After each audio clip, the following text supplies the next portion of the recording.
Notre Créateur, notre Père, notre vie, c'est toi, Seigneur. Laisse que ton nom soit glorifié.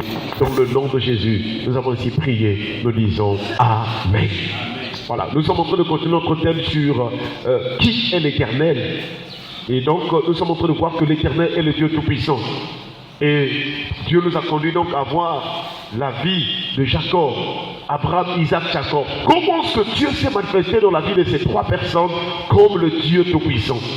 Et nous voyons que pour Jacob, Dieu a commencé à agir en tenant compte des promesses qu'il avait faites à Isaac, le père de Jacob. Et avant que Jacob ne parte à Padan Aram, avant qu'il ne sorte de la maison paternelle, alors Isaac avait béni Jacob. Est-ce qu'on parle le Seigneur? Nous aussi nous avons la bénédiction. Mais nous n'avons pas la bénédiction forcément de nos parents.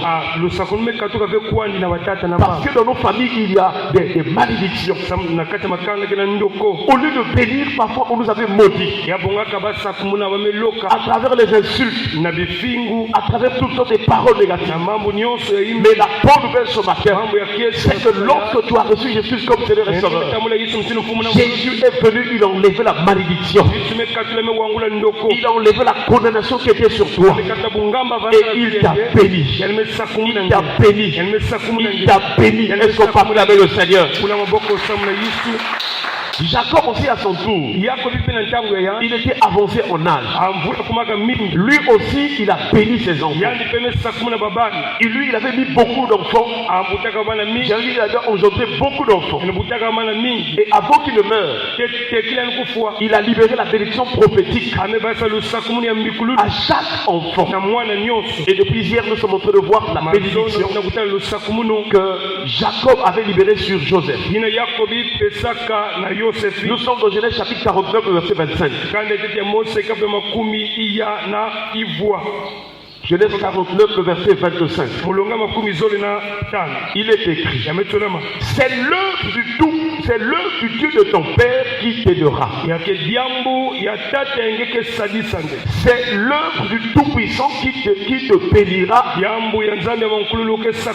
des bénédictions des cieux en haut, des bénédictions des eaux en bas, des bénédictions des mamelles et du sein maternel.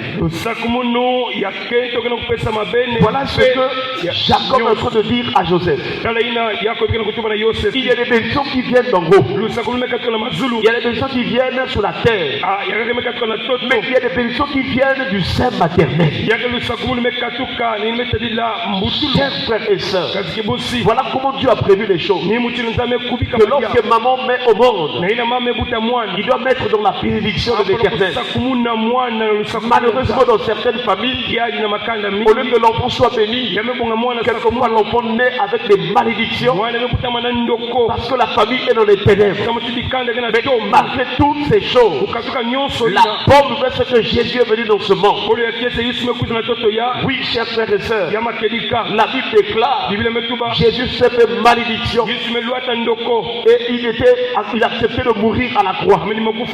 C'est à la croix qu'il s'est chargé de nos condamnations, de nos malédictions, de nos péchés, afin que la bénédiction d'Abraham et son accomplissement chez les païens par Jésus-Christ. Si tu crois en Jésus-Christ comme Seigneur et Sauveur, si tu crois que Jésus était mort pour toi à la croix, il était mort pour tes péchés, tu seras sauvé. Et la malédiction de la famille n'aura plus le contrôle sur toi. À moins que toi-même tu ailles embrasser les traditions de la famille. Si tu vas embrasser, si tu repars pour aimer, désirer et faire les traditions nocturnes de la famille, alors tu seras maudit. Mais si tu t'écartes, tu sors de ces choses, comme tu avais dit à Abraham: va-t'en de ton pays, de ta patrie, de la maison de ton père, dans le pays que je te montrerai. Va-t'en, quitte. Et nous aussi, nous devons quitter. mais pas physiquement, spirituellement. Est-ce qu'on peut acclamer le Seigneur? Nous serons toujours membres de notre famille, biologiquement parlant. Mais spirituellement, en ce qui concerne la foi, nous devons compter sur Jésus-Christ. Nous devons faire ce que la Bible, la parole de Dieu nous dit. Parce que les traditions nous apportent. Si nous avons la foi au Fils de Dieu, nous avons la vie. Et sur cette vie que nous recevons la nouvelle naissance, c'est là où entre la bénédiction de l'Éternel en notre faveur. Cette bénédiction qu'il avait donnée à Abraham, ça rentre en nous par la nouvelle naissance. Et si tu es en Christ, si tu crois comme Abraham le croyant, tu es béni. Et c'est pas la bénédiction. C'est cette bénédiction qui va faire que quand tu pries, les malédictions de la famille sont anéanties. Les esprits qui bloquent la famille ne peuvent plus te toucher ou bien te bloquer. Parce que tu es sauvé, tu appartiens maintenant au royaume de Dieu.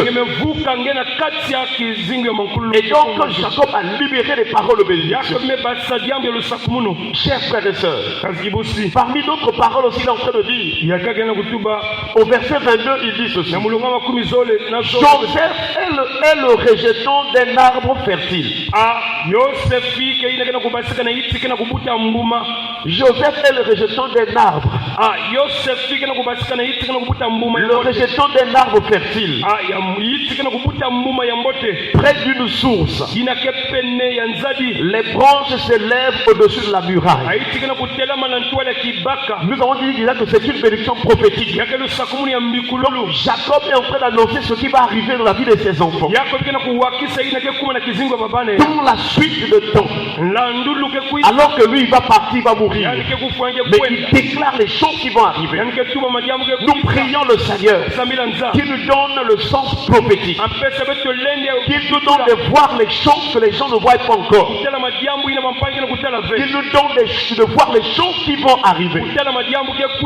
Nous sommes sauvés pour être spirituels, pour comprendre ce que Dieu est en train de nous vraiment enseigner, comprendre les signes de la fin des temps, comprendre qu'il y a des choses qui viendront. Chers frères et sœurs, et quand Jacob a libéré ses bénédictions, et nous voyons dans cette bénédiction, il dit que Joseph est le rejeton d'un arbre fertile. Le rejeton veut dire le fils. Le rejeton veut dire un enfant. Joseph est l'enfant d'un arbre fertile. Or dans la Bible, l'arbre c'est l'image d'une personne. L'arbre c'est l'image d'un homme. La Bible déclare, celui qui médite la parole de Dieu, il est comme un arbre qui est planté près des couronnes d'eau. Et son feuillage ne se flétrit point.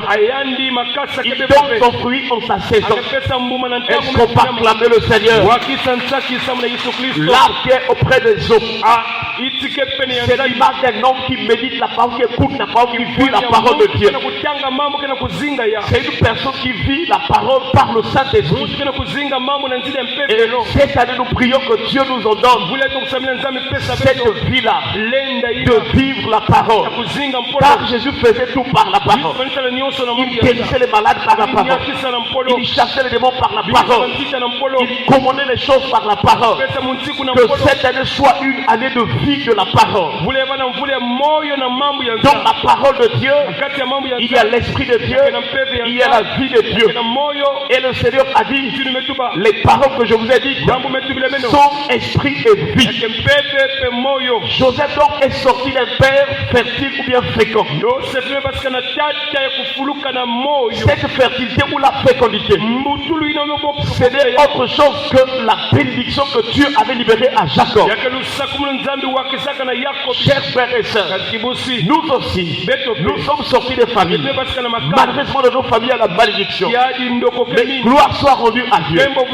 Par Jésus-Christ, nous sommes devenus fils de Dieu, enfants de Dieu. Et ce n'est pas acclamer le Seigneur. Nous ne devons plus regarder à nos pères biologiques, à nos parents du village. Biologiquement, nous sommes nés d'eux. Spirituellement, nous avons une nouvelle naissance. La Bible déclare à tous ceux qui l'ont reçu, à ceux qui croient en son nom, et a donné le pouvoir de devenir enfants de Dieu. Lesquels sont nés, non du sang, ni de la volonté de l'homme, mais de la volonté de Dieu. Donc nous voyons que cette naissance vient de Dieu. Et désormais, si tu es enfant de Dieu, tu es sorti d'un arbre fertile. Est-ce qu'on va acclamer le Seigneur? Et il continue à dire que les branches s'élèvent. Cet arbre, il dit un arbre fertile près d'une source. La source dans la Bible, c'est l'image de la personne aussi de Christ. Mais dans le Nouveau Testament, la source ou bien l'eau, c'est l'image de l'œuvre du Saint-Esprit. Car Jésus est le rocher. Et de ce rocher-là sortait de l'eau. Le rocher, c'est l'image de la personne de Jésus qui est le fondement. La personne sur qui est fondée l'église. Et si tu es fondé en Christ, même si les vents de ce monde viennent contre toi, quels que soient les ravages du diable, tu ne t'écrouleras pas. Car il a dit, si quelqu'un entend les paroles que je dis et les met en pratique, il est semblable à un homme prudent, à un homme sage qui a bâti sa maison sur le roc. Les pluies sont venues, les vents ont soufflé, les tempêtes se sont jetées contre cette maison. Elle n'est point tombée. Est-ce qu'on va acclamer le Seigneur? Que cette année Dieu t'affermisse dans la foi. Quels que soient les vents de l'ennemi, tu ne tomberas pas. Tu ne seras pas atteint parce que tu es sous l'abri du Très-Haut. Il te garde. Même si la mort arrive dans ta famille, dans ton quartier, dans ton service, où que tu fous les plans de ton pied, tu ne seras pas atteint au nom de Jésus. Chers frères et sœurs, la source c'est l'œuvre du Saint-Esprit. Et si tu es connu par le Saint-Esprit, l'ennemi ne peut plus t'arrêter. Parce que l'ennemi ne peut pas comprendre l'œuvre du Saint-Esprit. Le Seigneur dit, le vent souffle où il veut. C'est-à-dire l'œuvre du Saint-Esprit, on voit comment il fait des miracles et bien d'autres choses, il manifeste des dons spirituels. C'est le Saint-Esprit qui fait que le pasteur prêche ce matin. C'est le Saint-Esprit qui nous a amené, qui nous a convaincus de venir à l'église. Donc le vent souffle où il veut. Partout le Saint-Esprit en mouvement il agit. Comme dès le commencement, la Bible déclare au commencement Dieu créa les cieux et la terre. La terre était informe et vide.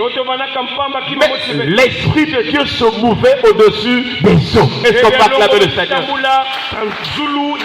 Le vent souffle où il veut et tu en entends le bruit.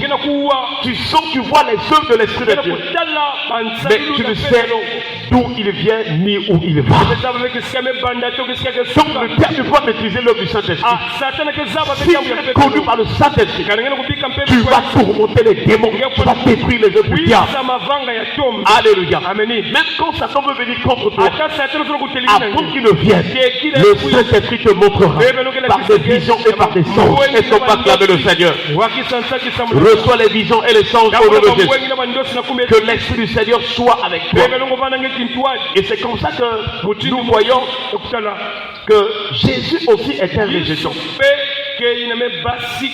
Et dans Ésaïe chapitre 11 verset 1 à 2, ça c'est le prophète qui est en train de voir. Il dit, puis un rameau sortira du tronc d'Isaïe et un rejeton naîtra de ses racines.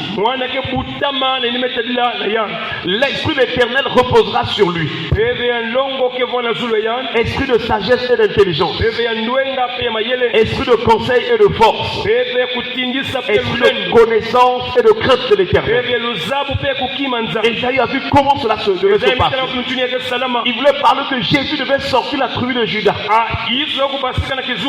C'est pourquoi on l'appelle fils de David. Paul dit aux Romains, selon la chair. Est-ce qu'on peut acclamer le Seigneur? Mais Jésus a été justifié par l'Esprit. C'est vrai qu'il est sorti de Marie. Mais spirituellement, il y avait l'action du Saint-Esprit. Le Saint-Esprit a témoigné et confirmé que Jésus est le Fils de Dieu. Chers frères et sœurs, et quand Jésus est né, il a grandi. À 30 ans, il est allé pour se faire baptiser. Le jour de son baptême, cette parole d'écriture s'accomplit. Oui, chers frères et sœurs, la Bible déclare dans Matthieu chapitre 3, à partir du verset 16, dès que Jésus était baptisé, il sortit de l'eau. Et voici, les cieux s'ouvrirent. Et l'Esprit de Dieu descend, l'Esprit de Dieu fit descendre, l'Esprit de Dieu descend comme une colombe et venir sur lui. Et voici une voix fit entendre des cieux ces paroles. Celui-ci est mon fils bien-aimé, en qui j'ai mis toute mon affection. Jésus sort de l'eau, l'Esprit de Dieu vient se poser sur Jésus. En accomplissement de la parole que Ésaïe était en train de dire, que l'Esprit de l'Éternel reposera sur lui. Est-ce qu'on peut acclamer le Seigneur? Pourquoi Jésus posait tous ces actes alors que Jésus est sorti du sein du Père? Il voulait montrer ce que devaient recevoir ceux qui croiraient en lui. Et si tu es fils de Dieu, l'Esprit de Dieu habite en toi. Si quelqu'un n'a pas l'Esprit de Christ, il ne lui appartient pas. Et nous sommes heureux parce que nous sommes conduits par l'Esprit de Dieu. La chair ne peut plus nous imposer quoi que ce soit. Si vous vivez sur la chair, vous mourrez. Mais si par l'Esprit vous faites mourir les actions du corps, vous vivrez. Que le Saint-Esprit te donne la force, la puissance de lutter au péché jusqu'au sang. Et que cette année tu sois plus que vainqueur. Et la conséquence, la récompense, c'est que là où il y a la source, il y a l'abondance. Et ensuite dans Genèse il dit, les branches se lèvent au-dessus des murailles. Si tu es en Christ, quelles que soient les murailles, tu vas surpasser. Tu vas être au-dessus des obstacles, des blocages que le temps te fait comme ta vie. Sois plus que vainqueur cette année. Et que devant toi les murailles s'écroulent au nom de Jésus. Que le Seigneur t'élève, qu'il te place plus haut, au-dessus des murailles, afin que tu vois même ce qui est au-delà. Que Dieu te bénisse, qu'il t'accorde la bénédiction d'Abraham, et que l'Esprit de l'Éternel soit avec toi, le consolateur, qu'il te montre les choses profondes et cachées, qu'il te révèle la pensée de Dieu, et que tu marches selon la vérité, au nom de Jésus. Baissons nos têtes dans la prière. Nous allons remercier le Seigneur pour sa parole. Élevons-nous à prier le Seigneur au nom de Jésus. Seigneur, nous te rendons grâce pour ta parole. Toi qui es le Dieu vivant, le Dieu puissant. Merci encore pour cette grâce. Merci pour la vie à travers cette parole. Merci pour l'œuvre du Saint-Esprit. Merci.